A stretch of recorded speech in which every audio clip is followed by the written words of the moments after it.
আমার হাতে দুটি ডিম দেখতেছেন। দুটি ডিমের বর্তমান মূল্য 28 টাকা। কল্পনা করা যায়?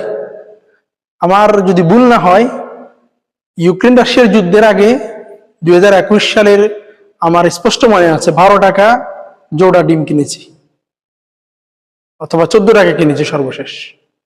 শুধু ডিম নয়, প্রত্যেকটা জিনিসের দ্রব্যমূল্যের যে ঊর্ধ্বগতি, এই বিষয়টা যদি নিয়ন্ত্রণ না করা যায়, তাহলে মধ্যবর্তী যে শ্রেণীটা আছে, ওই শ্রেণীটা জাতাকলে পিষ্ট হয়ে শেষ হয়ে যাবে।